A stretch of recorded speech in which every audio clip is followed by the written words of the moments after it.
Hello, welcome to everyone in this video. Last ক্লাসে আমরা economic planning সম্বন্ধে দেখলাম। আজকে আমরা সেই সম্বন্ধে কয়েকটা এমসিকিউ প্র্যাকটিস করে নেব, ঠিক আছে? তো আগের ভিডিও দেখতে চাইলে ডেসক্রিপশন বক্সে লিঙ্ক আছে, প্লেলিস্টে দেখতে পারো। চলো আজকে শুরু করা যাক। ফার্স্ট কোশ্চেন আমাদের বলছে Atal innovation mission is set up under the. Atal innovation মানে হচ্ছে অ্যাকচুয়ালি এখানে IAM, এটা to create and promote an ecosystem of innovation and entrepreneurship across the country at school, university, research, etc. মানে এন্টারপ্রেনারশিপ মানে নতুন নতুন যেসব আইডিয়াগুলো থাকে সেগুলোকে ইমপ্লিমেন্ট করার জন্য অ্যাকচুয়ালি এর উদ্দেশ্য অটল ইনোভেশন মিশন। ঠিক আছে, এন্টারপ্রেনারশিপ মানে হচ্ছে নতুন একটা আইডিয়া দিয়ে কিছু স্টার্ট করা, একেবারে নতুন আইডিয়া দিয়ে। ঠিক আছে, তো সেটা আলটিমেটলি এখানে কোন আন্ডারে পড়ে সেটা জানতে চেয়েছে। এটা অ্যাকচুয়ালি নীতি আয়োগের আন্ডারে পড়ে। ওকে, নেক্সট কোশ্চেন দেখো, বলছে with reference to Indian 5 years plan which of the following statement is are correct. First বলছে যে from the second 5 year plan there was a determinant thrust toward the substitution of basic and capital goods industry. ঠিক আছে, তো এটা তো ঠিক, first 5 ইয়ার প্ল্যানে আমাদের এটা ছিল।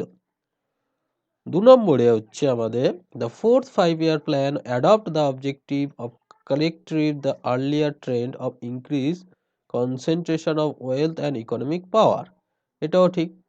3 নম্বর বলছে in the fifth 5 year plan the first time the financial sector included as the integral part of the plan, তা তো নয়, ওটা আগে থেকেই আমাদের ইনক্লুডেড ছিল ফিনান্সিয়াল পার্টটা, নীতি আয়োগে এসে বরঞ্চ ফিনান্সিয়ালটাকে আলাদা করা হয়েছে। তাহলে 3 নম্বরটা ভুল, এই দুটো ঠিক। তাহলে 1 আর 2 ঠিক, মানে অপশন নাম্বার এ হচ্ছে কারেক্ট। ফিফথ 5 ইয়ার প্ল্যানে অ্যাকচুয়ালি যেটা ছিল সেটা হচ্ছে প্রভার্টি রিমুভাল আর সেলফ রিলায়েন্স। ঠিক আছে, প্রভার্টি রিমুভাল আর হচ্ছে সেলফ রিলায়েন্স, মানে মেক ইন ইন্ডিয়া, এর উপরে জোর দিয়েছিল ফিফথ 5 ইয়ার প্ল্যানে। ঠিক আছে, আর ফিনান্সিয়াল সেক্টরকে রিফর্ম করার হয়েছিল, এটা হচ্ছে এইট, এটা করেছিল eight 5 year plan, 5 year plan, 5 year plan. ঠিক আছে, ফিনান্সিয়াল সেক্টরকে রিফর্ম করেছিল।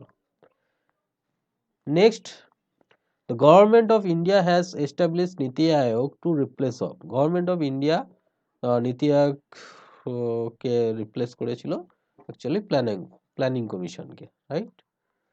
Which of the following associate with the planning of India, planning of ইন্ডিয়ার সাথে এখানে কোনটা অ্যাসোসিয়েটেড আমাদের বলতে হবে। ঠিক আছে, the finance commission,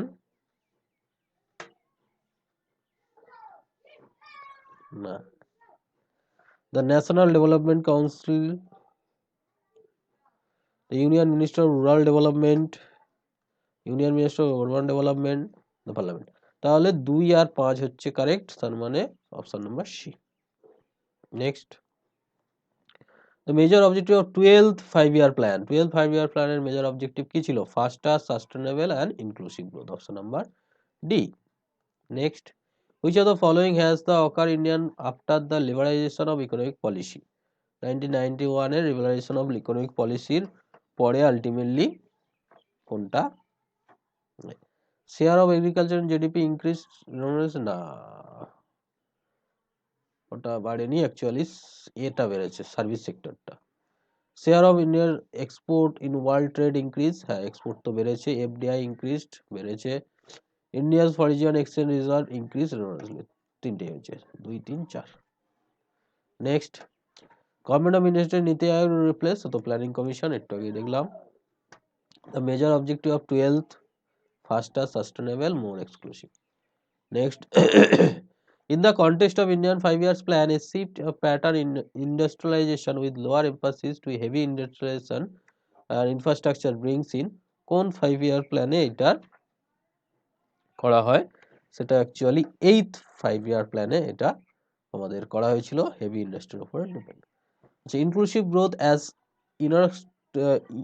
ইনুকিস্টেড in the 11th 5-year plan does not include the following, কোনটা এর মধ্যে ইনক্লুডেড নয়? রিডাকশন ইন প্রপার্টি তো আছে, এক্সটেনশন অফ এমপ্লয়মেন্ট অপরচুনিটি তো আছে, স্ট্রেঞ্জেনিং অফ ক্যাপিটাল মার্কেট না, রিডাকশন অফ জেন্ডার ইনইকুয়ালিটি, ব্যাস অপশন সি। ওকে, তো আজকে এই পর্যন্ত, নেক্সট ক্লাসে আরো কিছু এমসিকিউ আমরা করব। That's it for today, thank you.